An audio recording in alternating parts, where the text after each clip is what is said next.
Unos es un milagro. Pero, ¿puede explicar la ciencia cómo llegó a existir todo esto?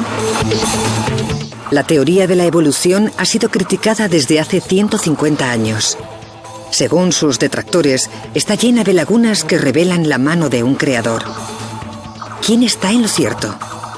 Ciencia al Desnudo investiga la cuestión científica más sensacional de todas. ¿Estaba Darwin en lo cierto o no?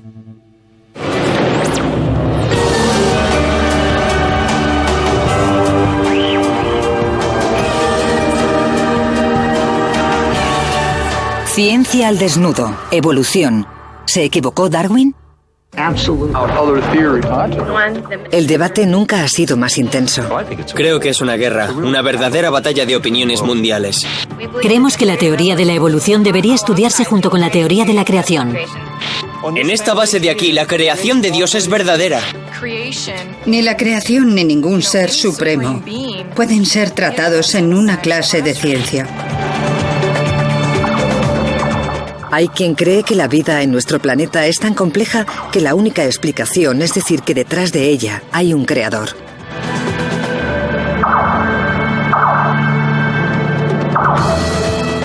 Por otro lado, hay un grupo de hombres y mujeres que creen que la naturaleza puede crear innumerables variedades de vida sin ningún tipo de ayuda externa. Tienen un nombre para ello, una de las palabras más controvertidas que existen: evolución.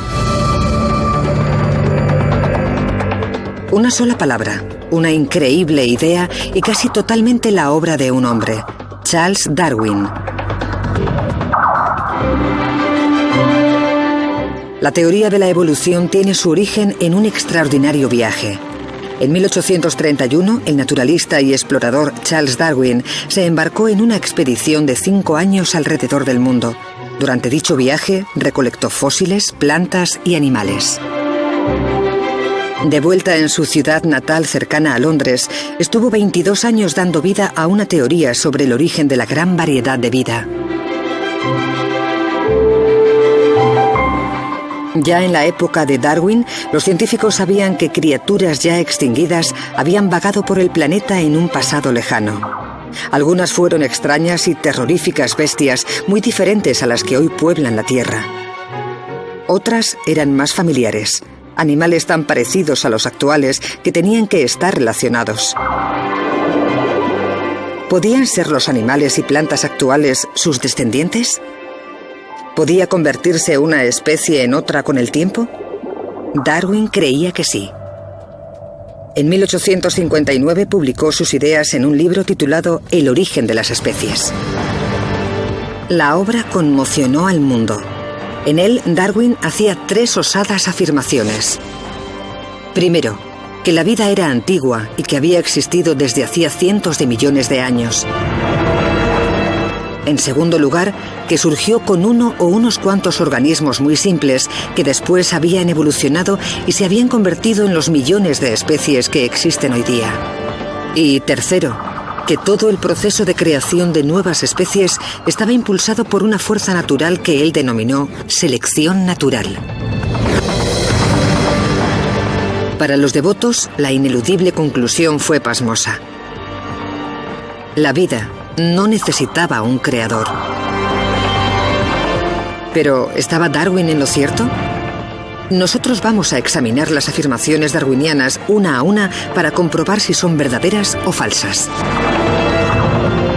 Si una sola de estas explicaciones falla, toda la teoría se haría añicos. Primero analizaremos el misterio de cuándo surgió la vida. Darwin no explicó cómo surgió la vida, pero sí afirmó que era antigua.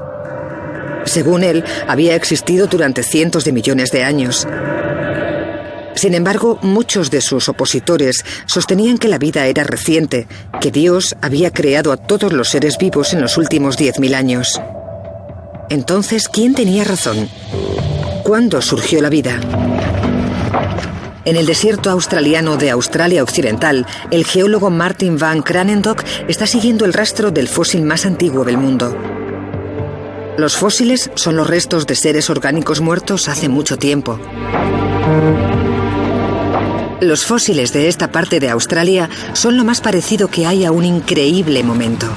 El momento en que todo surgió. Lo extraordinario de esta tierra es que contiene la prueba de vida más antigua de la Tierra. Estas formas arrugadas son muy diferentes a las que vemos en cualquier otro entorno geológico. Solo pueden formarse por organismos vivos. Estos son estromatolitos fósiles. Estructuras formadas por colonias de bacterias que vivieron en el mar. Según los biólogos, toda la vida que existe sobre la Tierra evolucionó de organismos como estos, nosotros incluidos. Lo que tenemos aquí delante de mí son nuestros tatarabuelos y abuelas. Los científicos están convencidos de que estas estructuras son restos de organismos vivos porque sus descendientes directos siguen existiendo actualmente. A casi 1000 kilómetros de distancia en la bahía Shark, en la costa occidental australiana, hay colonias de estromatolitos vivientes. Pero ¿qué antigüedad tiene el fósil más primitivo de todos? ¿Demostrará que la vida es antigua, como Darwin afirmaba, o reciente, como decían sus críticos? Para averiguarlo, los científicos usaron un método seguro para datar rocas, la datación radiométrica. Midiendo el decaimiento a lo largo del tiempo de determinados elementos del interior de las rocas, se puede determinar su antigüedad con un 0,1% de precisión. Cuando los geólogos pusieron los estromatolitos en el desierto australiano para hacer la prueba, descubrieron que tenían 3.560 millones de años de antigüedad. Los científicos han descubierto montones de fósiles con más de 1.000 millones de antigüedad. Respecto a la primera prueba, ¿es la vida antigua o reciente? Darwin estaba muy en lo cierto. La vida tiene miles de millones de años. Pero, ¿y la segunda prueba? Según Darwin, la vida surgió con uno o como máximo unos cuantos organismos vivos simples. A lo largo de millones de años, estos organismos evolucionaron hasta convertirse en nuevas especies, que a su vez evolucionaron y se convirtieron en otras nuevas especies. Este proceso creó millones de especies cada vez más variadas y complejas. Los creacionistas afirman que la vida no ha cambiado, que un creador lo creó todo tal y como lo vemos hoy día. Entonces, ¿quién está en lo cierto? La mejor forma de averiguarlo es examinar los datos fósiles. En los museos de todo el mundo hay millones de fósiles que revelan cómo era la vida en las diferentes etapas de la historia. Y como todas las criaturas fósiles pueden ser datadas radiactivamente, podemos saber cuándo vivieron. Si Darwin tenía razón, puede que descubramos que los primeros fósiles fueron criaturas simples que con el tiempo se hicieron más variadas y complejas. Para visualizar qué criaturas vivieron en la Tierra y cuándo, imaginad que la historia de la vida en nuestro planeta es un rascacielos tan alto como el Empire State Building. El primer piso representa el momento en que se formó la Tierra hace unos 4.500 millones de años, y 91 pisos más arriba, la cubierta es la etapa actual. Cada piso del edificio representa 50 millones de años de tiempo. Los 6.000 años de historia registrada quedarían representados en tan solo medio milímetro. Sería el grosor de la capa de pintura del tejado. La primera prueba de vida en fósiles aparece hace 3.500 millones de años, en el segundo piso. Aquí es donde nos topamos por primera vez con los estromatolitos, y nada más. Los estromatolitos están formados de bacterias, una de las formas de vida más simples. Por tanto, las primeras formas de vida fueron simples tal y como Darwin afirmaba. Pero a medida que avanzamos en el tiempo, ¿cuándo se hicieron más complejas y variadas? Durante los 1.400 millones de años que siguieron, o los 28 pisos siguientes de nuestros rascacielos, hay pocos cambios. Las únicas formas de vida son organismos simples y unicelulares. Hace 2.100 millones de años, en el 50º piso, encontramos las primeras células con núcleo. el tipo de célula que vemos en el 99% de los organismos vivientes actuales. De aquí tenemos que ascender al 80º piso, hace 600 millones de años, antes de encontrar a los primeros animales. Según los científicos, estos discos de 2,5 centímetros de diámetro son los restos de unas criaturas que vivieron en el turbio fondo marino. Son parecidas a las modernas anémonas marinas. Finalmente, 2 pisos después, la vida toma forma. Estas fantásticas criaturas son del período cámbrico, de hace 500 millones de años. Son muy diferentes a las formas de vida simples que existieron con anterioridad. Tienen cabeza y extremidades. Sus curiosas formas y elaborados cuerpos revelan que la vida es más variada y compleja. La datación de fósiles confirma la predicción de Darwin. La vida surgió con formas simples y no hay pruebas de formas complejas de vida hasta mucho después. Los seres vivos no fueron creados todos a la vez, sino a lo largo de millones de años. La teoría evolutiva pasa las 2 primeras pruebas. Pero la mayor afirmación de Darwin y sobre la que recae toda su reputación es la tercera.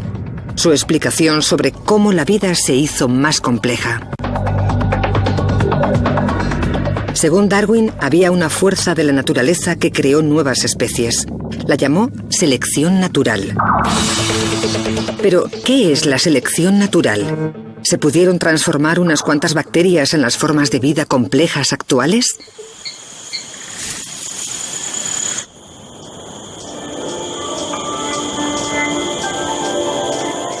Panamá, Centroamérica. Al amanecer, el bosque cobra vida. Este es uno de los hábitats más ricos de la Tierra. Aquí, más que en ningún otro lugar, no se puede evitar un hecho ineludible: la variedad de la vida. El biólogo David Rubik, del Instituto de Investigación Tropical Smithsonian, lleva 30 años estudiando la fauna y flora de la zona. Y después de todo este tiempo, le sigue sorprendiendo la diversidad de la vida en este pequeño tramo de jungla. Mirad todo esto. Si analizamos la zona, encontraríamos casi 500 tipos diferentes de mariposas solo en este acre del bosque. Solo en el pequeño tramo que cubre la grúa, los científicos han encontrado 240 especies de plantas, más de 4.000 especies de insectos y casi 50 especies de mamíferos. Y siguen encontrando más. Pero, ¿qué creó esta deslumbrante diversidad? ¿Y cómo surgió tanta variedad de especies sobre la Tierra? Algunos creen que fueron obra de un creador divino.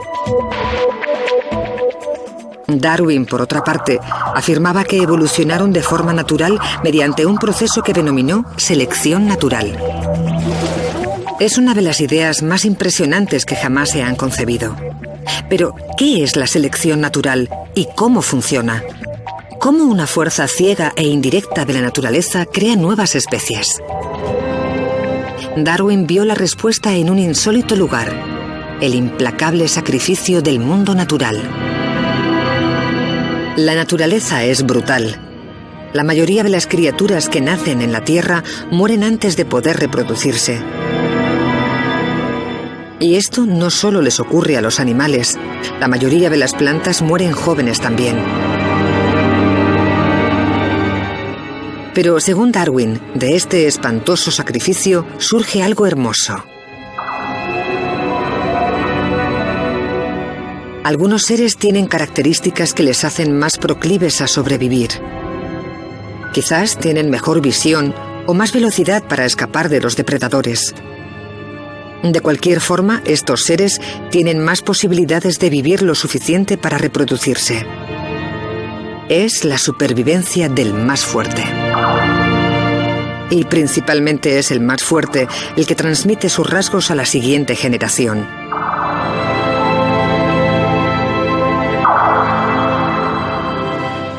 En la historia natural hay futuro, y el futuro pertenece al más fuerte.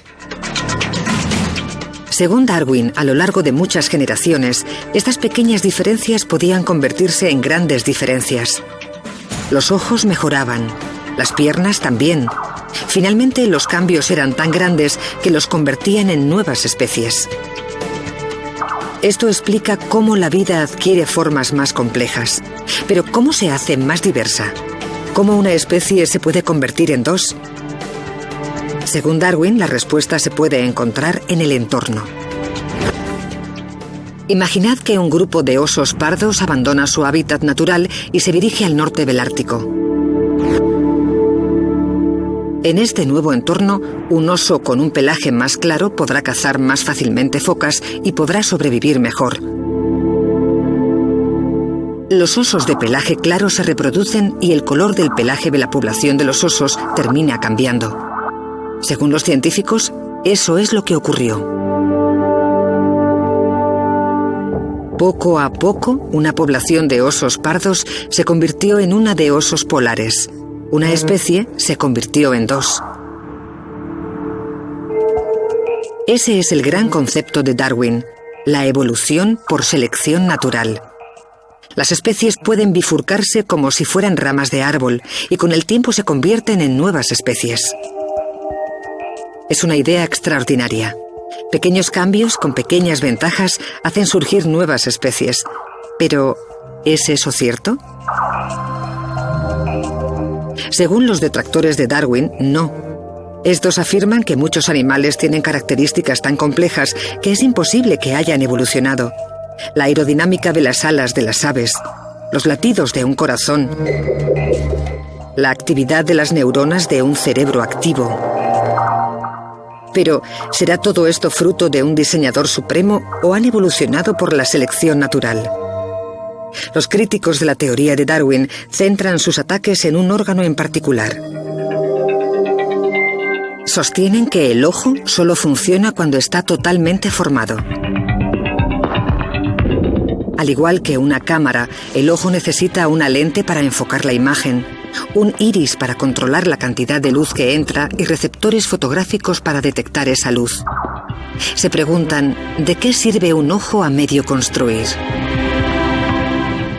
Para mostrar cómo funciona la selección natural, los científicos tienen que demostrar que un ojo podría evolucionar poco a poco, ofreciendo cada vez más ventajas. En la Universidad de Lund, en Suecia, Dan Erik Nilsson estudia la visión animal. Está convencido de que los ojos evolucionaron por selección natural no una, sino varias veces. Estos son los ojos de una cubomedusa. Tienen 4 de estas estructuras. Y cada estructura tiene un cristalino grande, un cristalino más pequeño, un par de ojos rasgados y un par de ojos más profundos. Tienen un total de 24 ojos, pero no tienen cerebro. Nuestros ojos son muy sofisticados, pero ¿podrían haber evolucionado de ojos tan simples como estos? Nilsson ha construido unos modelos para mostrar cómo la selección natural puede convertir una serie de células sensibles a la luz en un ojo como este poco a poco.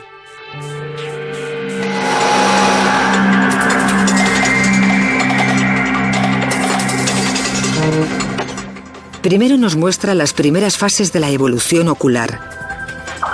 Demuestra cómo un trozo plano de piel sensible a la luz podría formar a lo largo de miles de años una depresión. Y si ponemos este modelo frente a la luz, se puede ver que la pieza plana no da información sobre la ubicación de la luz. Pero si poco a poco la cuenca del ojo se hizo más profunda y la abertura frontal más pequeña, lo que se representa aquí como pelotas de ping-pong, la dirección de la luz se hace más clara. Cada etapa ofrece una ventaja sobre la anterior. Así es la visión de algunos animales como las tenias. Detectar la dirección de la luz les ayuda a evitar a los depredadores. Nilsson cree que en algunos animales la abertura frontal de esta depresión se fue haciendo cada vez más pequeña. Para demostrar lo que hace esto a la imagen, Nilsson usa un modelo con un iris que podrá cerrar gradualmente. Con el iris totalmente abierto, se ve una imagen muy borrosa. Y si muevo la mano, se puede ver que se mueve algo, pero no se ve la imagen con nitidez. Cuanto más pequeño sea el iris, más nítida será la imagen. El único problema es que es tremendamente tenue. Evidentemente, la luz tiene que atravesar una abertura muy pequeña.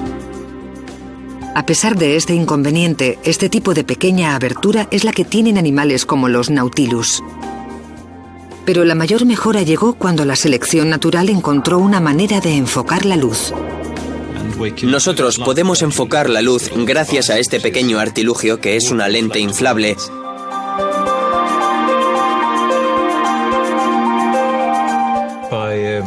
Inyectando agua en la lente, formamos gradualmente la lente y la imagen es cada vez más nítida hasta que tenemos una imagen totalmente nítida en la retina. La combinación de un iris y una lente creó una imagen definida en la retina. En la naturaleza, la forma más probable en que se formó la lente fue cuando parte del líquido transparente que rellena el ojo se hizo más densa. Poco a poco, esto fue enfocando la luz y la visión se hizo más nítida.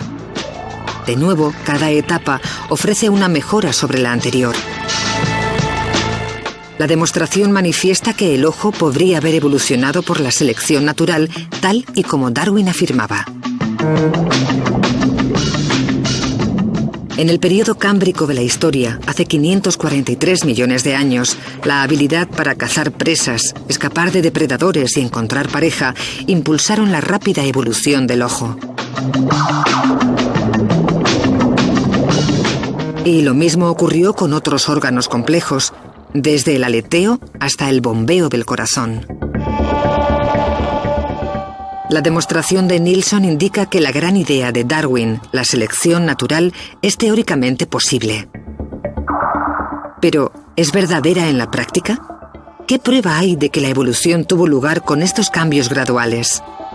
Los evolucionistas afirman que todas las grandes criaturas que viven sobre la Tierra hoy día, incluidos nosotros, descienden del pez que dejó de vivir en el agua.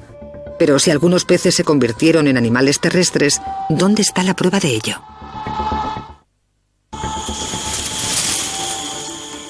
Todos hemos oído decir que descendemos de los simios. Pero si nos remontamos más en el tiempo, nuestros antepasados, según las pruebas fósiles, eran aún más extraños. Para ilustrar de qué podríamos haber evolucionado, imaginad que este rascacielos representa la historia de la vida sobre la Tierra. El primer piso es cuando la Tierra se formó, hace unos 4.500 millones de años. Cada piso representa 50 millones de años, y el tejado, el momento actual. Si ascendemos al piso 87, hace 250 millones de años, nuestros predecesores habrían sido los reptiles, criaturas parecidas a las lagartijas, tortugas y cocodrilos actuales.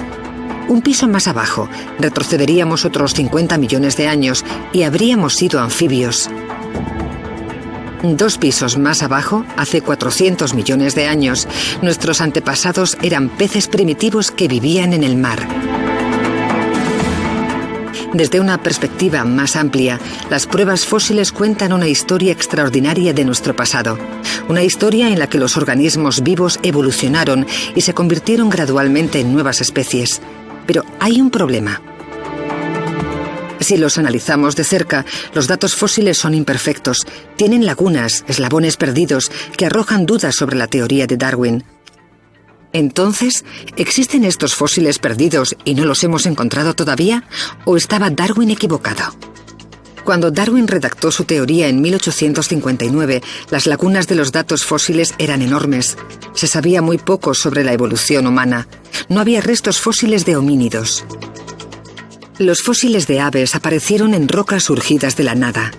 Y no había pruebas que demostraran que los peces habían dado el salto del mundo acuático al terrestre. Todos los eslabones perdidos fundamentales.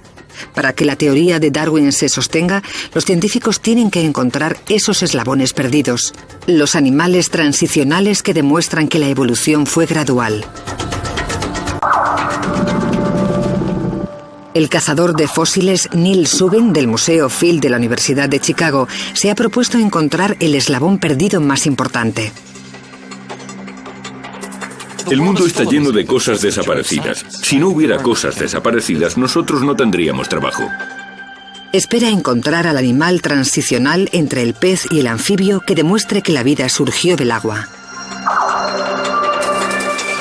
Su investigación le ha llevado a uno de los lugares más septentrionales del mundo, la isla Ellesmere, a casi 1000 kilómetros de distancia del Polo Norte. Lo extraordinario del lugar es que está en un paisaje ártico con bueyes almizcleros y osos polares, pero el interior de sus rocas tienen un mundo tropical. Tienen plantas tropicales, peces tropicales. Hubo un momento en que dichos fósiles llegaron al Ecuador, pero la acción de las placas tectónicas a lo largo de cientos de millones de años los desplazó hacia el Polo Norte. Estas rocas tienen 375 millones de años, la época que antecede a la aparición de los primeros animales terrestres. Si el pez dio el salto del agua, Zubin cree que lo hizo aquí. Durante 5 años, Zubin y su equipo caminaron por este inhóspito paisaje en busca de rastros del eslabón perdido. Pero lo único que encontraron fueron criaturas marinas. Finalmente, en 2004, hicieron un importante descubrimiento. Encontramos unos cuantos huesos en la superficie, así que excavamos y encontramos una capa que contenía esqueletos completos. Entonces, excavamos un poco más. Uno de mis compañeros estaba mirando unas rocas y encontró un saliente en el acantilado. Fuimos a ver el saliente y resultó ser una criatura de cabeza plana que no se parecía a ningún pez que vivía en el agua. Era una especie de cocodrilo, y fue cuando nos dimos cuenta de que habíamos encontrado lo que estábamos buscando. Fue lo más destacado de 5 años de trabajo de campo. En el laboratorio extrajeron meticulosamente la roca de alrededor del fósil. El resultado fue increíble. Una criatura que encajaba perfectamente en el hueco que había entre el pez y los animales terrestres. Tenía escamas y aletas como un pez, y aquí se puede ver una membrana. Pero igual que los animales terrestres, tiene cuello para poder mover la cabeza de forma independiente al cuerpo. Tiene una cabeza plana con ojos en la parte de arriba, muy parecida a la del cocodrilo. Y lo que es más interesante, cuando abrimos la aleta, vimos huesos muy parecidos a los de nuestros brazos, hombros, codos y muñecas. Llamaron a esta criatura Tiktaalik, que en la lengua de los inuits significa gran pez de agua dulce. El Tiktaalik es un verdadero eslabón perdido, una criatura con escamas de pez y extremidades para caminar, lo que demuestra que caminó por tierra firme, pero que provenía del mar. Puede parecer increíble, pero este podría ser uno de vuestros antepasados. El desarrollo de extremidades ayudó a sobrevivir al pez que saltó del agua a la tierra. Posiblemente gracias a esas extremidades pudo salir a tierra y evolucionar. El Tiktaalik es el eslabón perdido que ayuda a demostrar que Darwin estaba en lo cierto. Pero nosotros tenemos suerte de tenerlo. Se calcula que solo una de 1000 especies que vivieron alguna vez se conservan como fósiles. Nos llevó 6 años encontrar al Tiktaalik, lo que puede dar una idea de lo difícil que es encontrar fósiles transicionales. A pesar de eso, tenemos fósiles intermediarios de casi todas las transiciones evolucionarias importantes. Desde la época de Darwin, la ciencia ha avanzado. Los cazadores de fósiles han encontrado muchos eslabones perdidos. Fósiles como el dinosaurio aviano y ciertas aves recientemente descubiertas en China rellenan el hueco entre los reptiles y las aves modernas. Y algunas excavaciones de África han desenterrado un montón de especies de homínidos. Los fósiles demuestran que hace alrededor de 4 millones de años, el cerebro de una criatura similar al simio creció a un ritmo constante. Comenzó a caminar sobre las 2 extremidades posteriores y aprendió a utilizar herramientas. Poco a poco se convirtió en el humano actual. La selección natural puede explicar cómo evolucionan las nuevas especies. Pero algunas especies siguen siendo un misterio, porque si la selección natural existe, ellas no deberían existir. Hasta ahora, la teoría de Darwin ha resistido a las críticas de sus detractores. Pero, ¿podrá resistir el siguiente reto? Entre las miles de criaturas de nuestro planeta hay algunas que son tan llamativas y hermosas que no deberían ser capaces de sobrevivir. La evolución trata de adquirir características que ayuden a sobrevivir. Pero muchas aves tienen tanto color que los depredadores pueden divisarlas a más de 1 kilómetro de distancia. Entonces, ¿cómo explica esto la selección natural? ¿Cómo pueden evolucionar animales que piden a gritos ser presas? En la India, su hábitat natural, los pavos reales están en el menú de uno de los cazadores más feroces de la naturaleza, el tigre.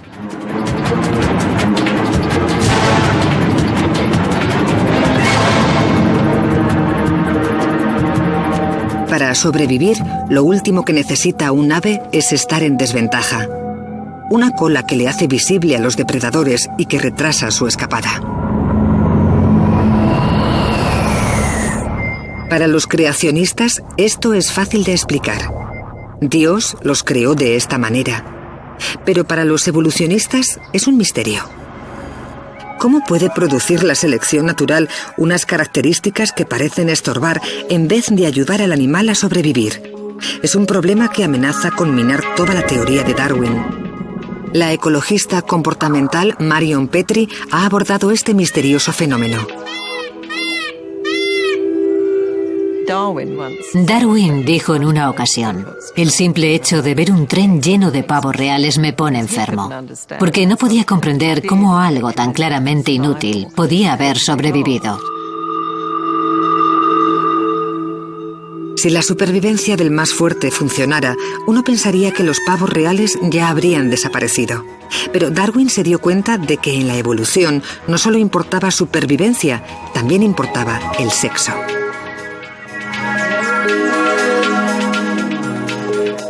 Darwin propuso que el cerebro femenino jugaba un papel clave en la evolución.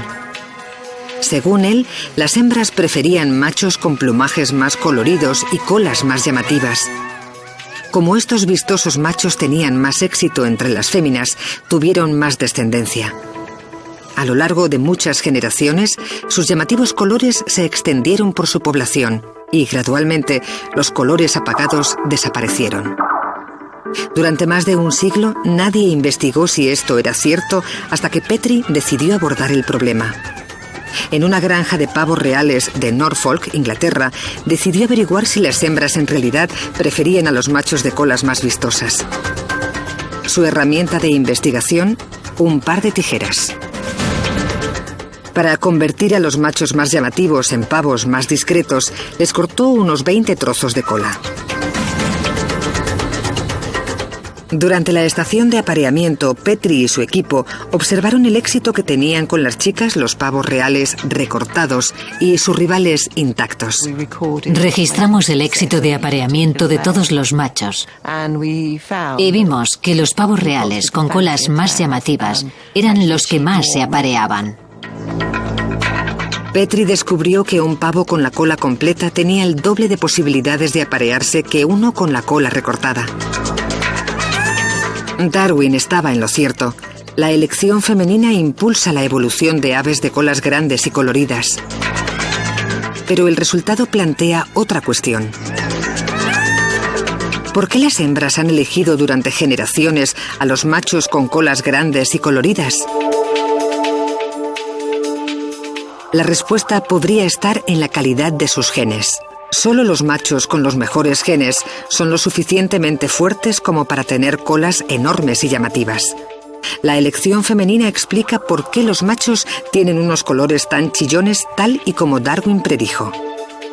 De nuevo, la teoría de Darwin sobrevive intacta, pero sigue habiendo un misterio final. Los biólogos tienen que demostrar cómo se produce el cambio. ¿Cómo puede esto trasladarse a un ser humano a nivel microscópico?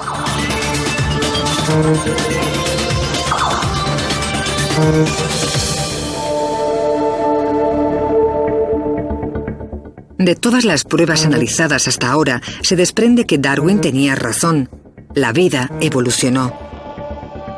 A lo largo de millones de años, la naturaleza transformó formas de vida simples en las plantas y animales actuales. En el siglo XIX, Darwin no disponía de las herramientas necesarias para explicar cómo, pero hoy podemos. En las últimas décadas, una revolución ha azotado la biología. Ahora los investigadores tienen las herramientas para desenmarañar el misterio más grande de todos: cómo una especie se convierte en otra. La primera pista llegó en 1953 con el descubrimiento de la estructura del ADN. El ADN lleva las instrucciones genéticas para la construcción de la vida. Se transmite de generación a generación. Desenmarañando la estructura de los aminoácidos, encontramos segmentos de códigos o genes. Tenemos alrededor de 22.000 genes en nuestro ADN. Estos transportan la información que determina el color de ojos, la estatura y todo lo que nos convierte en nosotros mismos. Son los genes lo que le dicen al embrión en qué convertirse. Una serie de genes producirán un pez y otros una rana. Y son los genes los que les dicen a los científicos cómo una forma de vida se transforma a lo largo de millones de años en otra.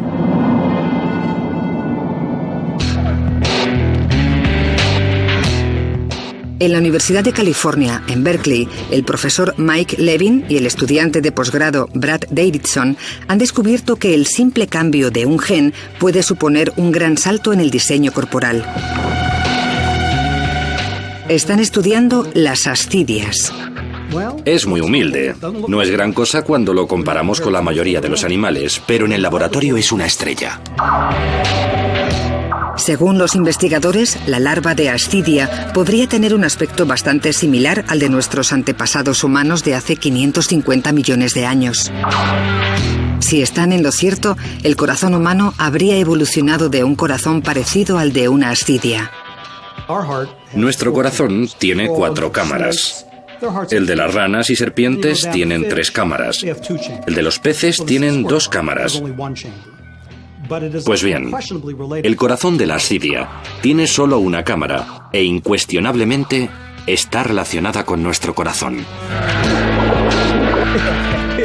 Entonces, ¿puede esta humilde criatura decirnos cómo evolucionó nuestro corazón?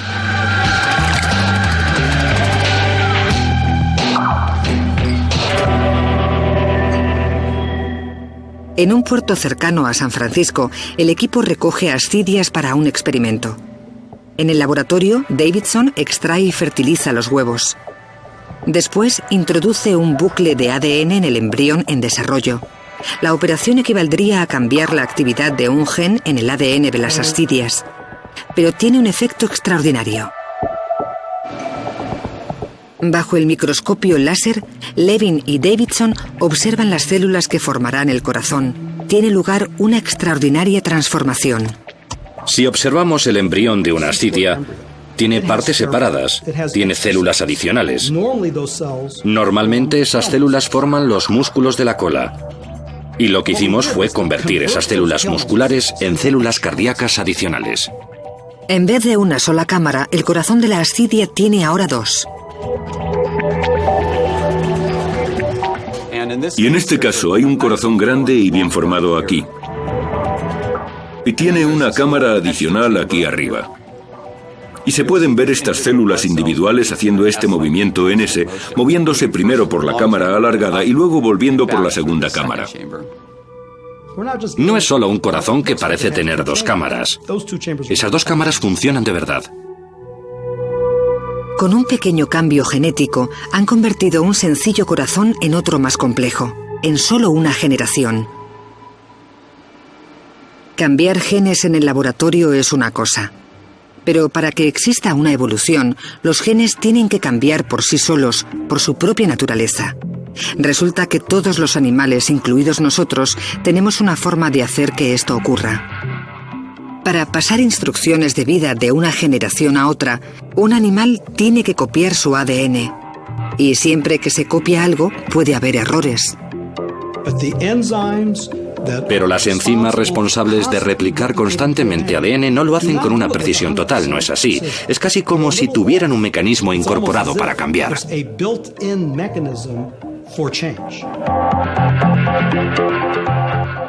Estos errores aleatorios son los cimientos de las nuevas especies. Cuando el ADN cambia, los genes cambian y los animales cambian también. Pero las investigaciones de los últimos años han desenmarañado un misterio. Cuando los biólogos comenzaron a descodificar el ADN de plantas y animales en los años 70, dieron por supuesto que los genes de un animal serían diferentes a los de otros. Se llevaron una gran sorpresa. Al parecer, en lo que a genes se refiere, los humanos no somos tan distintos a otras especies. Alrededor de un 96% de nuestro ADN es el mismo que el de los chimpancés. Alrededor de un 75% de nuestros genes es el mismo que el de los perros. Y compartimos alrededor de un tercio de nuestros genes con los narcisos. Así que, si nuestro ADN es tan parecido, ¿por qué las criaturas terrestres somos tan diferentes? Para encontrar la respuesta tenemos que recurrir a una de las transformaciones más increíbles que jamás han ocurrido. Las ballenas y los delfines no son peces, son mamíferos. Hace unos 55 millones de años, sus antepasados abandonaron tierra firme y comenzaron a vivir en el mar. En la Universidad de Stanford, el biólogo David Kingsley está investigando el misterio de cómo las ballenas perdieron sus extremidades. Si analizamos las ballenas, estas son aerodinámicas. Pueden nadar a grandes velocidades en el océano. Esa aerodinámica la han conseguido al perder lo que habría sido una estructura de extremidades posteriores. Los antepasados de las ballenas transformaron sus extremidades anteriores en aletas. Pero, ¿cómo perdieron las patas traseras totalmente? ¿Qué cambio en su ADN provocó esto? La respuesta a esta enorme cuestión se puede encontrar en uno de los animales más pequeños del planeta. La familia Gasterosteidae tiene dos formas. Algunos tienen extremidades traseras por una buena razón. En estas curiosas imágenes, una trucha intenta tragarse a una de estas criaturas. Pero dichas extremidades la hacen demasiado ancha para tragar y logra escapar. Sin embargo, en estanques sin truchas, algunos de estos peces han perdido sus extremidades traseras. Y esto nos da una pista de cómo la ballena perdió las suyas.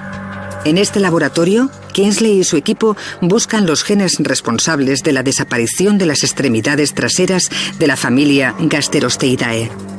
Han descubierto que el desarrollo de las extremidades del pez depende en gran parte de un gen llamado PITX1. Es solo un gen, pero es un gen fundamental. La manera en que se desarrolla una aleta posterior exige tener un gen de este tipo activado desde el principio del desarrollo, ya que coordinará la actividad de toda una serie de genes. Los peces con extremidades traseras y los peces sin ellas tienen el gen PITX1. Lo que los diferencia no es el propio gen, sino un poco de ADN. En los Gasterosteidae con extremidades traseras, una secuencia reguladora de ADN responde a un estímulo químico y activa el gen PITX1. Las extremidades traseras crecen. Pero en los que no tienen extremidades traseras, esta secuencia reguladora se encuentra desactivada. El gen no se activa cuando debería y no se desarrolla.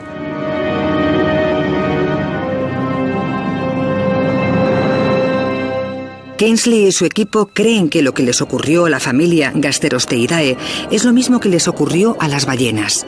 Un pequeño cambio en la secuencia reguladora de ADN de los antepasados de las ballenas podría haber activado el gen PITX1 y podría haber impedido el desarrollo de las patas traseras. El descubrimiento de las secuencias reguladoras que activan y desactivan genes revela cómo una especie se puede convertir en otra. También explica por qué los genes de los animales son tan parecidos. Un punto de vista extremo es que básicamente todos los animales, desde un simple gusano hasta los humanos, tenemos más o menos la misma composición de genes.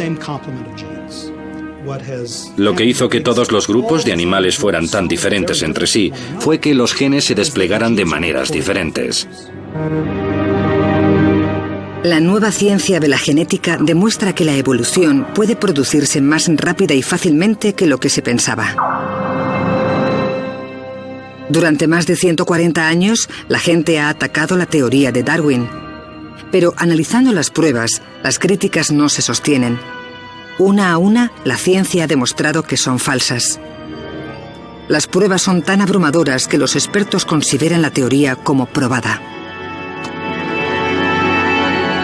¿Estaba Darwin equivocado? ¿En serio? ¿Estaba Darwin equivocado? Fue una de las primeras personas que tuvo la suficiente inteligencia e imaginación como para comprenderlo. Toda esta información, esta ingente cantidad de información, ha justificado la teoría de Darwin en general, en particular y de cualquier forma. Siempre va a haber cosas que desconozcamos sobre la naturaleza, pero lo que sabemos es profundo y original, y nos muestra la espectacular evolución, incluyendo nuestra propia evolución, y eso es un hecho ineludible. La selección natural no solo explica la variedad del mundo natural, es la única explicación racional que tiene. Desde el color de las flores hasta las aletas de la ballena. Desde la distancia, la variedad y riqueza de la vida es deslumbrante. Puede parecer casi milagrosa, pero el verdadero milagro es que las leyes de la naturaleza puedan crear un mundo tan extraordinario y variado. Y que una de las propias creaciones de la naturaleza, la mente humana, sea capaz de comprender la verdad científica de cómo llegamos a existir.